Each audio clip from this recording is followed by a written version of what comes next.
Welcome to NTV. నేను మీ భవ్య. ఇప్పుడు market చాలా హైలో కనిపిస్తుంది. ఒక్కసారిగా మార్నింగ్ లేచి చూడంగానే అబ్బా! ఇదేంటి గుడ్ న్యూస్ అనే ఫీలింగ్ వచ్చిందనమాట. సో మరి మార్కెట్ ఇంత హైగా ఒక్కసారిగా పెరగడానికి రీజన్ ఏంటి? ఈ స్టాక్ మార్కెట్ పైన ఎన్నో ఇయర్స్‌గా ఎక్స్‌పీరియన్స్ ఉన్నటువంటి శ్రీ రామచంద్రమూర్తి సార్ మన ముందే ఉన్నారు. సార్‌ని అడిగి మరిన్ని విషయాలు తెలుసుకుందాం. నమస్తే సార్, ఎలా నమస్తే ఉన్నారు అండి. సార్? ఫైన్ అండి. సార్ నిజంగానే నేను ఇందాక అన్నట్టుగానే ఒక్కసారిగా ఈ స్టాక్స్ మీద చాలా ఇంట్రెస్ట్ ఉన్న వాళ్ళకి ఒక గుడ్ న్యూస్ లాగా ఫీలింగ్ వచ్చింది. హైలోకి వెళ్ళిపోయింది మార్కెట్. అవునండి. ఎలా సార్? ఎందుకు వెళ్ళిందంటారు ఒక్కసారిగా? యాక్చువల్‌గా అయితే ఇవాళ 300 పాయింట్స్ నిఫ్టీ 320 పాయింట్స్ పెరిగిందండి. ఇది 26,200 దాటాగా వచ్చింది. అంతకుముందు ఆల్ టైమ్ హై 2024లో వచ్చింది. 26,267 హై. సో రేపు ఎల్లుండో హై బ్రేక్ అవుతుంది. లాస్ట్ 2 ఇయర్స్ నుంచి కూడా అక్కడి నుంచి మార్కెట్ ఫాల్ అయ్యి మళ్ళీ యూటర్న్ తీసుకొని చాలా కష్టం మీద వచ్చింది. బట్ నిజంగా మీరన్నట్టు మార్కెట్‌లో ఉన్న వాళ్ళందరికీ ఇవాళ గుడ్ న్యూస్. సో సెన్సెక్స్ కూడా 1000 పాయింట్స్ ఎళ్లి 85 దాకా వచ్చింది.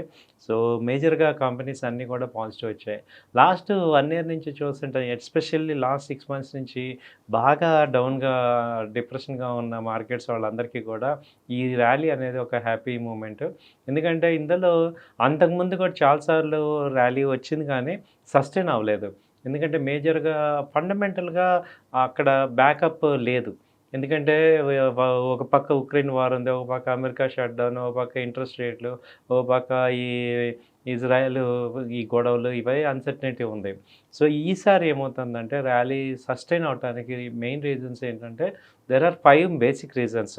ఈ ర్యాలీ అసలు కొనసాగుతుందా? నెక్స్ట్ సస్టైన్ అవుతుందా? ఇంకా ఒరిజినల్‌గా వచ్చిందా? ఏంటి ఇప్పుడు ఫ్లూక్‌గా వచ్చిందా? ఎందుకంటే ఒక రోజులో 300, 400 పాయింట్స్ ర్యాలీ రావటం అనేది ఇది చాలామంది ఫ్లూక్ అనుకుంటాం కానీ కానీ బట్ స్టిల్ కొన్ని మేజర్ ఫ్యాక్టర్స్ అనేవి ఉంటాయి కదా సార్. లైక్ ఇవి ఇప్పుడు ఒక్కసారిగా ర్యాలీ అవ్వటానికి, ఇది గ్రో అవ్వటానికి గానీ, హై రావడానికి మేజర్ ఫ్యాక్టర్స్ దాని కాజెస్ ఏంటి సార్? బేసిక్‌గా ఫస్ట్ ఏంటంటే ఈ ఉక్రెయిన్, రష్యా పీస్ డీల్ అయితే ఒకటి వర్కౌట్ అవుతుంది. కాబట్టి మేజర్ అన్సర్టనిటీస్ వరల్డ్‌లో తగ్గిపోతున్నాయి. ఆ తర్వాత తీసుకుంటే మేజర్‌గా తీసుకుంటే ఇప్పుడు ఈ యొక్క యూఎస్ ఫెడ్ రేట్ కట్స్ అయితే నెక్స్ట్ వీక్ ఈ డిసెంబర్‌లో జరిగే ఛాన్స్ ఉంది. ఓకే. ఎప్పుడైతే రేట్ కట్ జరుగుతుందో అక్కడేమవుతుందంటే యూఎస్‌లో వడ్డీ రేట్లు తగ్గుతాయి. ఓకే. కాబట్టి ఆ అమౌంటు బయట డెవలపింగ్ కంట్రీస్‌లో ఇన్వెస్ట్ చేస్తారు. ఓకే. ఓకే. సో, అక్కడ వడ్డీ రేట్లు ఇన్వెస్ట్ చేయటానికి అవ్వదు కాబట్టి, సో, ఆ అమౌంట్ కోసం వేరే కంట్రీస్‌కెళ్తారు. సో, ఈ హ్మ్. వరల్డ్ మొత్తం మీద బెస్ట్ ఎమర్జింగ్ కంట్రీ అంటే ఇండియా కనపడుతుంది. ఓకే. కాబట్టి మళ్ళీ మనీ ఇటొస్తది. తర్వాత ఇంకో పాయింట్ ఏంటంటే, ఇండియా కూడా ఇప్పుడు నెక్స్ట్ డిసెంబర్‌లో రేట్ కట్ చేసే అవకాశం ఉంది. హ్మ్. సో, ఇండియాలో రేట్ కటింగ్ అయితే అడ్వాంటేజ్ ఏంటంటే, ఈ వడ్డీ రేట్లు మనకి తగ్గుతాయి. కాబట్టి ఇంట్రెస్ట్ రేట్లు తగ్గుతాయి కాబట్టి, వీ మిడిల్ క్లాస్ అందరి దగ్గర డబ్బులు మిగులుతాయి కాబట్టి, వేరే పర్చేజ్ చేయటం గానీ, దానివల్ల ఏంటంటే కంపెనీస్ గ్రో అవుతాయి. సో, ఇది రైట్. రైట్. మేజర్‌గా రెండో పాయింట్. మూడో పాయింటు మోస్ట్ ఇంపార్టెంట్ పాయింట్ ఏంటంటే, లాస్ట్ Q3 రిజల్ట్స్ కంపెనీస్ అన్నీ కూడా యావరేజ్‌గా 15% యావరేజ్ రిటర్న్స్ ఇచ్చాయి. మంచి బూస్టింగ్ అవుతుంది. సో, 2026కి నెక్స్ట్ జాన్‌కల్లా నెక్స్ట్ క్వార్టర్ కూడా మంచి రిజల్ట్స్ వచ్చే అవకాశాలు కనపడుతున్నాయి. ఓకే. సో, కంపెనీస్ అన్ని పెర్ఫార్మెన్స్ బాగున్నాయి. ఓకే. ఆ తర్వాత ఏంటంటే, ఇప్పుడు తీసుకుంటే ఎఫ్ఐఎస్ యాక్టివిటీ పెరుగుతుంది. అంతకుముందు ఈ ఇయర్ మొత్తం తీసుకుంటే 2.6 లాక్ క్రోర్స్ సెల్లింగ్ చేశారు ఎఫ్ఐఎస్ హ్మ్. ఈ ఇయర్. ఇప్పుడు ఈ మంత్ నిన్న ఒక్కరోజు తీసుకుంటే దాదాపు 700 క్రోర్స్ ఇన్‌ఫ్లో వచ్చింది. ఓకే. సో, ఇది కూడా ఒక యాక్టివిటీ అనమాట. ఎఫ్ఐఎస్ రావటం అనేది ఇది. ఆ తర్వాత ఏంటంటే నెక్స్ట్ డిఏఎస్ కంటిన్యూ బయింగ్ ఉంది. నిన్న కూడా 6000 క్రోర్స్ బయింగ్ జరుగుతుంది. డిఏఎస్ కానీ, మ్యూచువల్ ఫండ్ కానీ హ్మ్. కంటిన్యూ బయింగ్ జరుగుతుంది. సో, ఇప్పుడు మొత్తం ఆల్ రీటైల్ క్లయింట్స్ గానీ, ఎఫ్ఐఎస్ గానీ, డిఏఎస్ అందరూ బయింగ్ సైడ్ వస్తున్నారు కాబట్టి ఒరిజినల్‌గా ఈ మార్కెట్ పెరుగుతుంది. ఓకే. అంటే చూసుకుంటే ఇంటర్నేషనల్ పరంగా గూడా అన్ని రకాలుగా, అన్ని యాస్పెక్ట్స్‌లో ఇది బాగా అవును. Correct favourable. ఫ్లో అయితే ఉందని తెలుస్తుంది. బట్ ఆ ఫ్యాక్టర్స్‌లో మెయిన్‌గా ఏ సెక్టార్స్ బాగా హైగా గ్రో అయ్యాయి? అండ్ ఆ సెక్టార్స్‌లో మళ్ళీ ఏవి బాగా హై ఇస్తున్నాయి? అంటే విచ్ కంపెనీస్ గూడా చాలా హై ఇస్తున్నాయి అని అనుకోవచ్చు? యాక్చువల్‌గా అయితే ఇప్పుడు ఇండియన్ సెక్టార్స్ చూసుకుంటే ఆటోమొబైల్ బాగా ర్యాలీ వచ్చింది. Last okay. 2, 3 మంత్స్ నుంచి ఆటోమొబైల్ అయితే నాన్ స్టాప్ ర్యాలీ ఉంది. ఆ తర్వాత నెక్స్ట్ ర్యాలీ వచ్చి బ్యాంకింగ్. పర్టిక్యులర్‌గా ఆటోమొబైల్ తీసుకుంటే హీరో మోటార్ గానీ, టీవీఎస్ మోటార్ గానీ, ఎమ్&ఎం గానీ, ఐషర్ మోటార్స్ ఇవన్నీ మంచి ర్యాలీ వచ్చాయి. అలాగే బ్యాంకింగ్‌లో అయితే SBI state bank of India మంచి ర్యాలీ వస్తుంది. ఆల్మోస్ట్ 1000 దగ్గరికి వచ్చింది. తర్వాత యాక్సిస్ బ్యాంకు నెక్స్ట్ ర్యాలీలో ఉంది. తర్వాత తీసుకుంటే హెచ్‌డిఎఫ్‌సి బ్యాంక్ ఉంది. తర్వాత ఈ మిడ్ క్యాప్ బ్యాంక్స్ కూడా మంచి ర్యాలీ వస్తున్నాయి. కెనరా బ్యాంక్ కానీ, సౌత్ ఇండియా ఫస్ట్ బ్యాంక్ కానీ ఇవన్నీ కూడా మంచి బ్యాంకింగ్ అంతా స్ట్రాంగ్ ఉంది. ఇంకోటి ఏంటంటే ఈ ఏయూ ఫైనాన్స్ బ్యాంక్ ఇవన్నీ కూడా బాగా ర్యాలీ వచ్చాయి.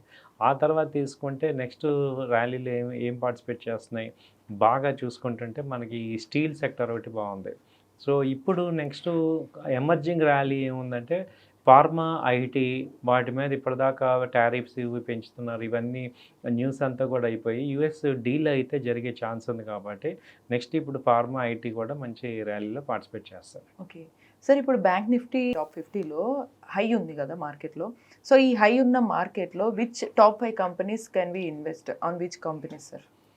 యాక్చువల్గా ఓకే మేడం. యాక్చువల్గా మనము రెగ్యులర్గా మనం ఇస్తాం టాప్ 5 కంపెనీస్ మంచి ఇన్వెస్ట్మెంట్ రిటర్న్స్ వచ్చేవి నెక్స్ట్ 3 మంత్స్కి. 3 మంత్స్కి ఇప్పుడున్న హైలో కూడా మంచి రిటర్న్స్ ఇచ్చే కంపెనీస్ ఏమున్నాయంటే ఇది కూడా ఒక ఎడ్యుకేషన్ పర్పస్. మీరు కూడా 1-2 సార్లు ఆలోచించుకొని డెసిషన్ తీసుకోవాల్సిందిగా కోరుచున్నాం. సో ఇదేంటంటే ఫస్ట్ హెచ్సిఎల్ టెక్, ఇది ఇప్పుడు ప్రెసెంట్ 1600 ఆ రేంజ్లో ఉంది. సో ఐటీలో హెచ్సిఎల్ టెక్ మంచి రిజల్ట్స్ అవి ఇస్తున్నాయి. సో ఇది ఈవెన్ 1550 ఆ రేంజ్ వచ్చినా కానీ యాడ్ చేసుకోండి. టార్గెట్ వచ్చి 1700 ఆ రేంజ్ వరకు టార్గెట్ ఉంది. తర్వాత తీసుకుంటే ఏయూ బ్యాంక్ ప్రెజెంట్ 950 ఆ రేంజ్ ఉంది. సో ఇది కూడా అంతే 900కి మళ్ళీ వచ్చినా కూడా మీరు యాడ్ చేసుకోండి. టార్గెట్ వచ్చి 1000 నుంచి 1050 దాకా మినిమం టార్గెట్ అయితే ఉంది. నెక్స్ట్ 2-3 మంత్స్లో ఛాన్స్ ఉంది. దాని తర్వాత ఫార్మా తీసుకుంటే సిప్లా ప్రెజెంట్ 1520 ఆ రేంజ్ ఉంది. దీని రిజల్ట్స్ కూడా బాగా వచ్చాయి. సో ఇది 1600 నుంచి 1650 దాకా వెళ్ళే ఛాన్స్ ఉంది. డిప్లో కూడా బై చేసుకోవచ్చు. దాని తర్వాత వోల్టాస్ ఇప్పుడు నెక్స్ట్ అంతా కూడా ఇక సమ్మర్ సీజన్ వస్తుంది కాబట్టి నెక్స్ట్ 3 మంత్స్ తర్వాత ఇప్పుడు ఇది ప్రెజెంట్ 1360 ఆ రేంజ్లో ఉంది. ఈవెన్ 1300 వచ్చినా బై చేయండి. టార్గెట్ వచ్చి 1500 దాకా టార్గెట్ కనబడుతుంది. దాని తర్వాత ఫోనిక్స్ లిమిటెడ్, ఇది 1750 ఆ రేంజ్లో ఉంది. ఈవెన్ 1700లో కూడా యాడ్ చేసుకోవచ్చు. టార్గెట్ వచ్చి 1850 నుంచి 1900 దాకా ఉన్నాయి. సో ఈ 5 కంపెనీస్ మనం డిఫరెంట్ సెక్టర్లో టాప్ కంపెనీసే చెప్తున్నా. మళ్ళీ ఒకసారి చెప్తున్నాను, HCL tech, AU bank, Cipla, Voltas, phoenix. So ఈ కంపెనీస్ నెక్స్ట్ రాబోయే రోజుల్లో మంచి ఛాన్సెస్. ఓకే, అంటే ఇప్పుడు ఈ నెక్స్ట్ 3 మంత్స్ మేజర్గా చూసుకుంటే సార్, ఇది మళ్ళీ ఈ హై కూడా మీరు అన్నట్టు ఓన్లీ ఆ 3 మంత్స్ ఉంటుందా? ఇంకెన్ని రోజులు ఈ హై కొనసాగే అవకాశం ఉంటుందంటారు? ఈ హై ఏమవుతుందంటే అండి ఇప్పుడు ఈ ర్యాలీ ఈసారి నిలబడి ఇప్పుడు నెక్స్ట్ ర్యాలీ చూసుకుంటే ఇప్పుడు 26,267 అనేది మేజర్గా ఆల్ టైమ్ హై. అది రేపు ఎల్లుండో నెక్స్ట్ వీక్లో బ్రేక్ అయ్యి 26,500 దాకా మళ్ళీ ఛాన్స్ వస్తుంది అన్నమాట. అక్కడ ఏమవుతుందంటే ఇంకా రేంజ్లో ఉంటుంది. ఇప్పుడు mid cap, small cap companies అన్నీ కూడా ఇప్పుడు పెరుగుతుంటాయి. సో ర్యాలీ అయితే కంటిన్యూ అవుతుంది. సో అది మోస్ట్లీ ప్రాబబ్లీ కొంచెం ఇదే కంటిన్యూ అయ్యి లేదా కన్సిస్టెన్సీ మెయింటైన్ చేసే అవకాశం అయితే ఉంటుంది. Right sir.